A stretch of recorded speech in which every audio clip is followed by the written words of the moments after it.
मजा नहीं आ रहा है। पिक्चर चालू करो बे। बहुत अच्छा लगेगा। सच्चाई सामने आ गई। 1947 से अब तक उसी संभल में 200 से ज्यादा हिंदू मारे जा चुके हैं, लेकिन उनकी कभी आवाज आप लोगों ने नहीं उठाई। यह सच्चाई सामने आ गई। अब बोले, जवाब देने देंगे। देखिए, मंदिर आपका नहीं है, रस्तोगी परिवार का है। तो रस्तोगी परिवार जो कहेगा वो माना जाएगा, या जो आप कहेंगे वो माना जाएगा। रस्तोगी परिवार ने क्या क्या कहा मैं बताता हूं।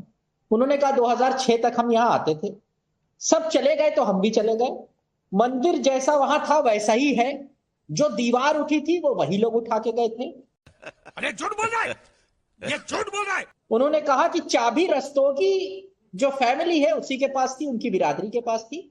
वो चाबी लेकर आए, उन्होंने खोला, वो अंदर गए, ठीक है, और दीवार इन्हीं लोगों ने खड़ी की थी, और मंदिर जैसा था वैसा ही है। तो भाई एक बात बताइए, वहां मंदिर को तो किसी ने तोड़ा नहीं इतने, और 2006 तक ये कह रहे हैं इनके कंट्रोल में था। उसके बाद ये वहां से चले गए, पलायन किया। अच्छा, हिंदुस्तान में कितने दंगे हुए, हर दंगे के बाद लोगों का नुकसान होता। तो अगर बात करनी है तो आप तारिक भाई सुनिए, करीब 1 मिनट आपने बोला, आपने कहा कि मंदिर मेरा नहीं, उनका नहीं, किसी और का नहीं, आपका नहीं। नहीं सुनिए ना, हाँ नहीं ठीक है, मैं नहीं कह रहा हूं व्यक्तिगत तौर पर आप मेरे लिए बोल रहे हैं, मैं बिल्कुल ही नहीं कह रहा हूं। हाँ सुनिए ना, अरे तारिक खान सवाल सुना करिए।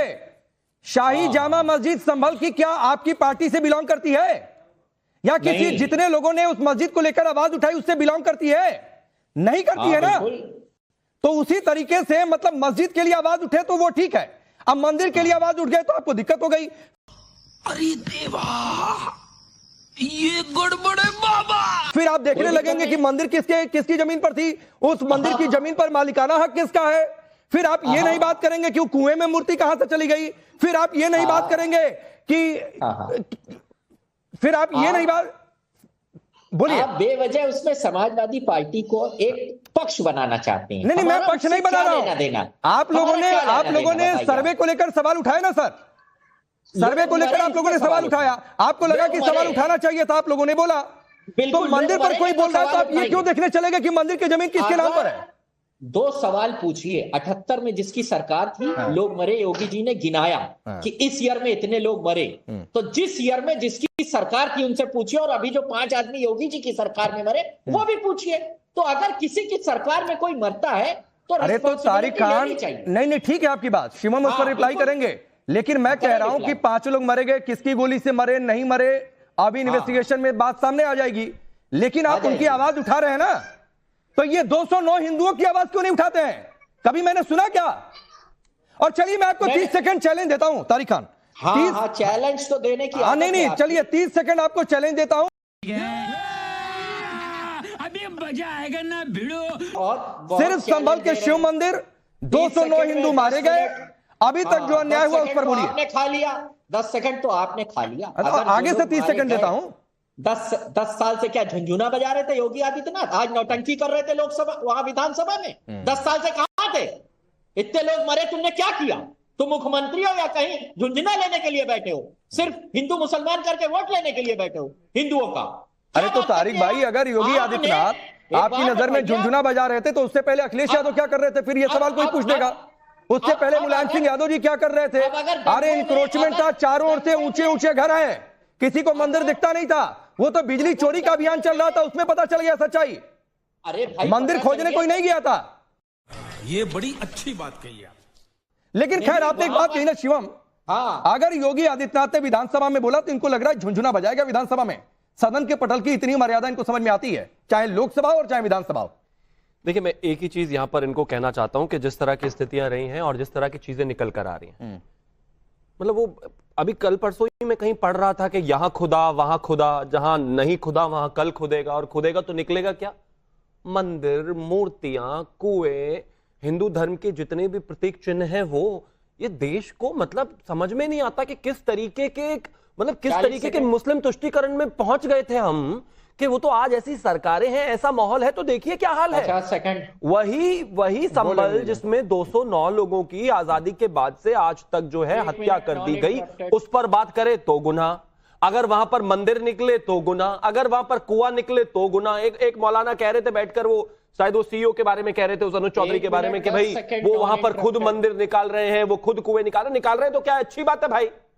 कोई पुलिस वाले भी हैं और हिंदू भी हैं, और अगर वहां पर कुछ चीजें जांच में निकल कर आ रही हैं, मंदिर निकल कर आ रहा है, तो क्या मंदिर में जाके भगवान के सामने पुलिस वाले हैं तो क्या हाथ नहीं जोड़ेंगे क्या?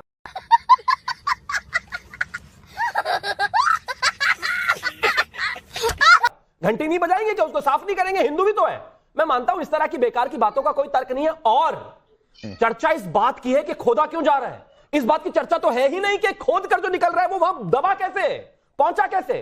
तो सोचिए कि इस देश में अगर भारतीय जनता पार्टी की सरकार ना होती, उत्तर प्रदेश में योगी आदित्यनाथ जी की सरकार ना होती, भाजपा की सरकार ना होती, केंद्र में आदरणीय प्रधानमंत्री जी की सरकार ना होती, तो ये सब चीजें बाहर निकलकर कभी नहीं आनी थी। इन लोगों ने तो दबा दी थी। अब अखिलेश यादव पर आते हैं, अखिलेश यादव पर आते हैं। वो कहते हैं हम खोदने में नहीं जाना चाहते, हम भविष्य में जाना चाहते हैं, हम भविष्य की बात करना चाहते हैं। मंदिर को दबाकर, उसको बंद करके, कुओं को पाट कर, तीर्थों को दबाकर, उसके ऊपर मुस्लिम बस्ती बसाकर उसके भविष्य की बात करना चाहते हैं। बोलिए तारिक, आप नहीं चाहते उन मंदिरों की बात करनी, क्यों नहीं करना चाहते? बोलिए तारिक खान। बिल्कुल, आप क्यों नहीं कर रहे थे इतने सालों से मंदिर? हम तो कर रहे हैं, जैसे जैसे चीजें निकल कर आई हम कर रहे हैं। कौन कह रहा नहीं कर रहा? सुनिए, मेरी एक बात सुनिए। तो आप सुनाइए। आप ये करिए, जहां जहां जिस जिस जिले में दंगे हुए हिंदू मुसलमान के, वहां एक सर्वे करा लीजिए, और अगर इस तरीके की जगह बंद की गई उसको खोलिए। समाजवादी पार्टी का फुल समर्थन है, जीरो ऑब्जेक्शन। अरे अभी सर्वे हो रहा है तो उस पर तो दिक्कत हो गई। हाँ? एक सर्वे से तो दिक्कत हो गई, क्योंकि बाबर की सच्चाई आ रही थी। देखो राकेश भाई, एक जगह रहा करो, इस मंदिर पे हो या सर्वे पे हो। नहीं, मैं सब जगह हूं भाई, क्यों एक जगह रहा करो? एक जगह रहो भाई, आप एक जगह हैं। नहीं, आप एक जगह है, बिल्कुल सही कहा, मैंने गलत कहा। तारिक खान, आप एक ही जगह है, और वो एक जगह है तो उसी तरह की पॉलिटिक्स। क्योंकि मैंने कहा कि 30 सेकंड बोलिए, वो 209 जो हिंदू मारे गए 1978 में, जो हिंदू मारे गए उन पर बोलिए, तो आप लोग चुप हो जाते हैं। बिल्कुल, समय दीजिए ना, समय देंगे नहीं। 209 हिंदू मारे गए, हिंदू चीफ मिनिस्टर है योगी, उनको न्याय दिलाए ना। क्या चूड़ी पहन के बैठे? अरे फिर वही बात है, अभी न्याय दिलाया तो जा रहा है, पत्थरबाजों को बात की तो जा रही है, जो बख्शे नहीं जाएंगे, यही तो कहा जा रहा है। उस पर आप ही राजनीति कर रहे हैं। कल परसों आप ही के सांसद जो है संसद में खड़े होकर रो रहे थे, कह रहे थे अत्याचार हो रहा है, मुसलमानों को टारगेट किया जा रहा है। कार्रवाई करे पत्थरबाजों पर तो दिक्कत, ना करे तो दिक्कत। ये तो तय करना है आपको भाई। नहीं, हमें नहीं तय करना है, बिल्कुल आपको तय करना है। पत्थरबाजों का समर्थन करता कौन है? अखिलेश यादव। गुंडों का समर्थन करता। चुप, बिल्कुल चुप। हिम्मत कैसे हुई तेरी मुंह खोलने की? कौन है? अखिलेश यादव। मुस्लिम तुष्टिकरण की बात करता कौन है? अखिलेश यादव। इस तरह की लड़ाइयों में सिर्फ मुसलमानों का पक्ष लेता कौन है? अखिलेश यादव। हिंदुओं के खिलाफ बोलता कौन है? अखिलेश यादव। मंदिरों के खिलाफ बोलता कौन है? अखिलेश यादव। ये तो बात हिंदू और सनातन धर्म की है, तो मैं मेहरदीन और अजहरी साहब आऊंगा, लेकिन उससे पहले आचार्य विक्रमादित्य 30 सेकंड में आपसे चाहूंगा। ये 3 मूर्तियां मिलना, कुओं का हिंदू धर्म में महत्व, उस हरिहर मंदिर को लेकर जो दावा है उसके चारों ओर कैसे देखा जाए, और कितनी बड़ी सच्चाई है ये सनातन के लिए? देखिए, इस देश के हर व्यक्ति को पता है कि संभल किसका स्थान है। संभल सत्यव्रत अनादिकाल से रहा है, सत्यव्रत उसका नाम था। और जो मूर्तियां निकल रही हैं, किसने फेंकी है, हर एक को पता है क्यों फेंकी जाती है। किसी तालाब के अंदर, किसी कुएं के अंदर मूर्तियां विसर्जित नहीं की जाती। आज एक कहानी नहीं चला दी इन लोगों ने कि मूर्तियां विसर्जित की, किसी कुएं के अंदर मूर्तियां विसर्जित नहीं की जाती। इस बात को इनको समझ लेना चाहिए। मूर्तियां फेंकी जाती हैं कुएं के अंदर, और इतिहास गवाह है किन्होंने फेंकी, ये सामने प्रत्यक्ष दिखाई दे रहा है। मैं कह रहा हूं, एक सबसे बड़ी बात तो आज इन्होंने तारिक साहब ने यहां बोली कि भैया मंदिर तो रस्तोगी समाज का है, ये बांटने और काटने की करते आए हैं, और यहां इन्होंने बैठकर वही किया है। तू समझा? हाँ। नहीं, तू समझा नहीं। यही इनकी आदत है। मैं एक सवाल सीधा सीधा इन तीनों लोगों से पूछता हूं कि अगर वहां मस्जिद निकल आती, अगर वो मस्जिद बंद होती, तो क्या छाती पीट रहे होते? पूरे देश को आग लगा दी होती इन्होंने। बैठो, बताओ क्या कर रहे होते? बोलिए मेहरदीन, क्या जवाब कर रहे होते अगर वहां मस्जिद निकल के आती, किसी हिंदू के घर में मस्जिद निकल के आती, तो क्या कर रहे होते? मैं कह रहा हूं राष्ट्रपति करिए, अगर कोई मस्जिद इस तरीके से, जो आचार्य विक्रमादित्य का सवाल है, अगर सालों से बंद होता तो क्या होता? देखिए, जिस तरीके से ये एक पैटर्न है, जिस तरीके से लोगों को भटकाया और भटकाया जाता है कि वहां पर, आप ये बताइए, जब 46 साल से वहां पर मंदिर था, किसी मुसलमान ने मंदिर पर कब्जा करा हो तो बताइए, कोई मूर्ति खंडित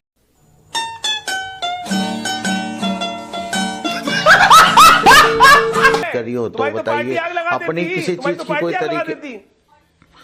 अरे सर, ये गलत बात है।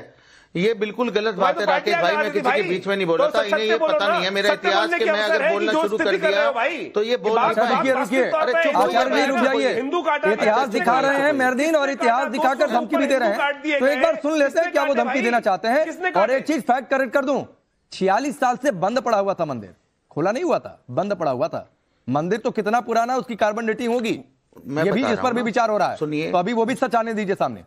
अच्छा सुनिए अरे कोई दिक्कत, अरे सर सुनिए, मंदिर वहां पर था वो वाला जहां पर जो मंदिर मिला है, और वहां पे वहां के जो लोग हैं, जो वहां के लोकल लोग हैं, उन्होंने कहा कि कभी मुसलमानों ने यहाँ पर ना कब्जा करने की कोशिश करी, ना अपना मस्जिद बताने की कोशिश करी। तो ये प्रोपोगेंडा तो भाजपा का काम है। मैं तो एक बात कह रहा हूँ राकेश भाई, कि सारे मुद्दों को हटा देने चाहिए देश के, बस अब ये तलाश होनी चाहिए भारत खोदो योजना। हम मालूम है तेरे बाप को मत सिखा। एक योजना लानी चाहिए, एक बिल लाना चाहिए मोदी जी को, जितने भी मंदिर है, जितने भी मस्जिद है, जितने भी कुएं हैं, सबको खोद दो, क्योंकि इनके पास जो है रोजगार खोदने के लिए तो नहीं है कि उन्हें मालूम हो जाए कि कहाँ पर रोजगार की कमी है, कहाँ महंगाई क्यों बढ़ रही है। इन मुद्दों से किसी तरीके से आजादी के बाद हुआ, मुसलमान, ये तो आजादी के बाद बंद किया। नहीं, इनको क्यों दिक्कत है मैं बता दे रहा हूँ, क्योंकि ये खोदने के क्रम में बाबर की सच्चाई खुद रही है। समझ रहे हो, समझ रहे हो ना। और इसलिए दिक्कत है। अभी मैं पूछ दूं कि मुगल आक्रांता को आदर्श मानते, बाबर को आदर्श मानते, मेहरदीन ताल ठोक कर कह देंगे कि हाँ बाबर बहुत महान था, अभी बोलकर वो जाएंगे कि बाबर को अपना आदर्श मानते हैं, औरंगजेब को भी आदर्श मानते हैं। सुनिए राकेश भाई, ये बीच में आप जो ये मेरा समय है, आप मेरे समय पर ये कैसे बार बार बोल रहे हैं? अरे समय क्या होता है, जमी है ये बवासीर है समय सवाल के हिसाब से। मेहरदीन इनकी आवाज डाउन करिए, मेहरदीन की आवाज डाउन करिए, मेहरदीन सड़क छाप भाषा नहीं मेरे सामने, मैं पहले बता दे रहा हूं। चौक चौराहे पर बैठकर डिबेट नहीं कर रहे, मैं सबको ये कहता हूं सर, नेशनल चैनल पर बैठते हैं तो नेशनल चैनल वाली मर्यादा बना के रखिए।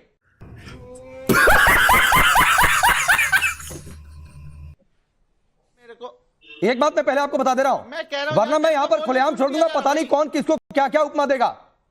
तो इसलिए बिल्कुल इस तरीके की बात नहीं, रुक जाइए, चलिए रुकिए सर, और सोचिए कि आपने क्या बोला है। यही आपकी पार्टी सिखाकर भेजती है क्या, या वकालत में यही वाली पढ़ाई होती है कि ऐसे शब्दों का इस्तेमाल करिए जाकर टीवी चैनल पर डिबेट में। चलिए हजारी साहब, एक मौलाना जी ने कहा है बहुसंख्यक आतंकवाद, कभी सुना है किसी को भी ये टर्म देते हुए कि माइनॉरिटी टेररिज्म? जिस मौलाना ने कहा उसकी गलती है, इस तरह के अल्फाज किसी को किसी के बारे में नहीं बोलना चाहिए। गुड, मेरी बात सुने, ना मंदिर निकला है और ना मंदिर मिला है। बहुत देर से सुनना हो निकला है मिला है, वो मंदिर पहले से वहां पर था, मौजूद था। पूरी तैयारी करने से पहले प्रशासन को, डीएम एसपी साहब को, उन हिंदू समाज के लोग जिन्होंने अपने बयानात में ये कहा है कि भाई ये रस्तोगी समाज के लोग हैं, उनके पास चाबी है इसकी, जैसा कि तारिक भाई ने बताया, मैंने भी सुना है उनको बाकायदा। तो उन लोगों ने कहा यहाँ किसी तरह का कोई आपस में भेदभाव नहीं था, हम लोग आपस में रहते थे, खेलते थे, कोई यहाँ किसी तरह की टेंशन नहीं थी। हम यहाँ से सब लोग चले गए तो हम लोग भी चले गए यहाँ से। कैसे कैसे लोग रहते हैं यार यहाँ पर, चलो तुमको पागल कुत्ते का गाड़ी उठा के ले जाएगा, बता रहे हैं हम। उन्होंने कहा चाबी भी रस्तोगी समाज के पास है, ये भी कहा उन्होंने। तो डीएम एसपी को और वहां के प्रशासन को पहले उन हिंदू समाज को संभाल लेना चाहिए था, ठीक, कोई प्रोपेगेंडा करने से पहले। आप आचार्य जी 20 सेकंड फिर आप बोल लीजिएगा, 20 सेकंड फिर आप बोल लीजिएगा। एक बात आपको बता दूं, एक बात बता दूं, एक ग्राउंड रिपोर्ट आ रही है, अभी मेरे सहयोगी से मैंने बातचीत की थी, तो कई सारे हिंदू की मजबूरी में भागकर गए थे और कहां कैसे उनको मारा गया था, ये पूरी रिपोर्ट आ रही है। और आप सबको बुलाकर मैं वो रिपोर्ट दिखाकर अगले कई दिन उस पर सवाल पूछूंगा, तैयारी कर लीजिएगा अभी से। और अभी तो रुको, क्लाइमैक्स अभी बाकी। मैं आपको बता दे रहा हूं, वो रिपोर्ट बिल्कुल आ रही है और वो रिपोर्ट दिखाकर सवाल पूछूंगा, ये भी आपको बता दे रहा हूं। और सुनिए, 25 से 30 हिंदू परिवार थे 1978, कोई अपनी जगह अपनी जमीन ऐसे ही छोड़कर नहीं चला जाता है। आज एक वहां पर हिंदू परिवार नहीं है, उनको हटाया नहीं है। क्या बात करते हो आप? ईमानदारी है थोड़ी बहुत भी, अगर बच्ची तेरा तो गेम बजाना पड़े हो तो इस्तेमाल कर लो अभी आप। नहीं, आपके अंदर ईमानदारी नहीं बची है, सारी ईमानदारी आचार्य विक्रमादित्य मेरे अंदर खोजेंगे। नहीं है आपके पास, बेईमानी कर रहे हो आप। हाँ नहीं आचार्य विक्रमादित्य बुलवाने में भी बेईमानी ईमानदारी करते हो आप। भाई साहब, जिस प्रकार से 200 संभल में अभी आज योगी जी ने जो बात करी, 1978 के अंदर जो घटना घटी, 200 लोग मार दिए गए, ये ईमानदारी है? हाँ, ईमानदारी है बिल्कुल। आपकी किताब के प्रति ईमानदारी है कि जहां काफिर दिखाई दे काट दो, बिल्कुल दिखाई दे रही है ईमानदारी आपकी। इंसानियत के प्रति ईमानदारी नहीं है आपकी। नूर अजहरी साहब, आप जो बोल रहे हैं, आपकी इंसानियत के प्रति ईमानदारी नहीं है, आपकी अपनी किताब के प्रति ईमानदारी है। ये फंस गया सीएम। ये पूरा देश देख रहा है, पूरा विश्व देख रहा है, और अब इस बात को समझ लें कि अब वो सरकारें नहीं है जो आपको पाल के रखने वाली है। जो सबसे जो जाहिलपना आप लोग करेंगे, उसका पूरी तरह से जवाब दिया जाएगा। और इस समझ ठीक है। जो आप लोगों ने किया है, 5 लोग अपने मारे हैं, आप लोगों ने अपने आप मारे हैं 5 लोग सामने। ठीक। तारिक खान, लोकसभा में संविधान पर चर्चा हुई तो संभल उन्नाव की चर्चा सबसे ज्यादा हुई। तो संभल में सिर्फ एक वर्ग की चर्चा हुई, क्योंकि आपके विधायक खड़े हुए विधानसभा में, चाहे आपके सांसद खड़े हुए लोकसभा में, वो संभल की बात सिर्फ अपने लिए करते नजर आए, हिंदुओं की बात किसी ने नहीं की। 5 लोग जो मरे उनकी बात की गई, लोग मरे हैं। अल्लाह माफ करे, बहुत मनुष्य लग रहे हो, मत करो, रहने दो, बहुत बुरे लग रहे हो। तौबा तौबा तौबा, थारा मूड खराब कर दिया ना। बहराइच में रामगोपाल मिश्रा नहीं मरा, उसकी भी बात उठाई गई। किसने उठाई? उसकी भी बात उठाई। किसने उठाई और कब उठाई? विधानसभा में पूरी प्रक्रिया देखा करिए। माता प्रसाद पांडे ने ये बात उठाई कि जो ये आप दंगे करा रहे हैं भारतीय जनता पार्टी, ये बहराइच में हुआ, संभल में हुआ, इसमें लोग मरे। एक मिश्रा जी मरे और 5 लोग यहाँ संभल में मरे। नेपाल के नागरिक नहीं थे, भारतीय नागरिक थे। मिश्रा जी को किसने मारा? जवाबदेही यूपी सरकार की। मिश्रा जी को किसने मारा? दंगे की स्थिति कैसे आई, ये रिस्पॉन्सिबिलिटी स्टेट नहीं, मिश्रा जी को किसने मारा? नहीं, तारिक खान, यहाँ तो संभल में आप लोगों ने ताल ठोकर कहा बिना सबूत के पुलिस ने गोली मार दी, फलाने ने मार दिया। मुझे बताइए बहराइच में किसने मारा? अपने नाम के आगे न्यायाधीश लगाने लगी है आप। नहीं, मैं तो सवाल कौन है ये लोग, कहां से आते हैं, पूछ रहा हूं मैं सिर्फ। अरे क्या दिक्कत हो गई? ना अभी रुक जाइए, रोकने आपने कहा ना, माता प्रसाद पांडे जी ने कहा, योगी आदित्यनाथ ने भी बोला और नाम लेकर बोला कि किसने मारा। अब मुझे आप एक बात बताइए कि संभल में आपने कहा ना बिल्कुल कि पुलिस ने गोली चला के मार दिया, जबकि कोई सबूत नहीं है। मुझे बताइए बहराइच में मिश्रा को किसने मारा? आपके पास प्रूफ है किसने मारा? नहीं, मुझे नहीं। अरे मेरे पास तो संभल का भी प्रूफ नहीं है। मेरे पास तो संभल का भी प्रूफ नहीं है। जिन लोगों ने मारा, 5 एक्यूज जो है वो जेल में है, गंभीर धाराएं उन पे लगी हुई है। यहाँ जिन लोगों को 5 लोगों ने मारा संभल में, एक भी आदमी जेल में नहीं है। किसने मारा बताइए ना। अरे तो बताइए ना, नाम लीजिए ना भाई। इनको बहराइच में किसने मारा, नाम लीजिए। इनको दिक्कत क्या हो रही है? बहराइच में सैफुल्ला और Sarfaraz, main accused Sarfaraz jail में है, उनके बाप भी जेल में है, उसका भाई भी जेल में है। तो इतनी दिक्कत क्या हो रही है? 1 मिनट लग गया शिवम त्यागी, 1.5 मिनट लग गया इनको नाम लेने में। सरफराज का 1.5 मिनट लग गया, 1.5 मिनट तारिक खान को। ये शुक्र मानिए, इन्होंने 1.5 मिनट में तो बोला। इनके जो नेता हैं वो तो 1.5 महीने से नहीं ले पाए।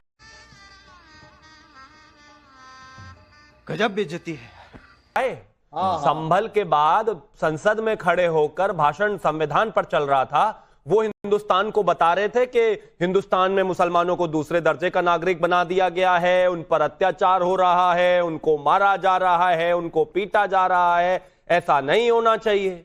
रामगोपाल के बारे में तो एक शब्द उन्होंने नहीं कहा। यही नहीं, अभी और सुनिए। जब दंगों की बात कर ही रहे थे, संभल की बात कर ही रहे थे, तो बहराइच की भी कर लेते, लेकिन वो तो प्रायोरिटी में ही नहीं है ना भाई, उस पर तो बात होनी नहीं है। हाँ, मुस्लिमों के साथ क्या हो रहा है उस बात पर पूरी मौलाना अखिलेश यादव जी को बोलना है, वो बोले, कोई बात नहीं, मेरी शुभकामनाएं। उनको जिससे वोट चाहिए वो बोल देते। क्या हुआ? आवाज चली गई आपकी। अरे आवाज लाइए भाई इनकी। क्या आवाज चली गई? नहीं, आवाज चली गई। आवाज अब करिए भाई इनकी। आवाज अब करिए। आवाज अब करो, पहले से धीमा कराए थे तुम। आप बोलिए। मौलाना मत बोले, कह दो तमीज में रह। क्यों ये तमीज? क्या मौलाना बदतमीजी का शब्द है? मौलाना तो अच्छा शब्द है। वो प्रैक्टिसिंग हिंदू। अरे तो मौलाना तो अच्छा शब्द है, इसमें क्या बुराई है? आपको मौलाना बुरे लगते हैं? मस्त जोक मारा, ये हंस रहे हलकट हंस। हिंदू है। नहीं, तो इसमें बुराई क्या है? बुराई क्या है? आप मौलाना मोदी कहोगे? मौलाना कमाल मोदी बात हो बोले, गई। ऐसा कोई हिम्मत काम है आदरणीय प्रधानमंत्री जी करते ही नहीं जो करें। लेकिन अखिलेश यादव जो बार बार सिर्फ और सिर्फ मुस्लिम मुस्लिम मुस्लिम मुस्लिम मुस्लिम का जाप करते रहते हैं, उनको जो लोग वोट देते हैं वो क्या सोचते होंगे भाई? उनको ऐसे ही सोचते होंगे। नहीं, चिड़िए मत इस तरीके से, ऐसे नहीं तारिक जी, ऐसे नहीं। मौलाना अखिलेश कहना कोई बुरा नहीं है और शब्द अच्छा, और मुझे लगता है उनकी पर्सनैलिटी पर जाता भी है।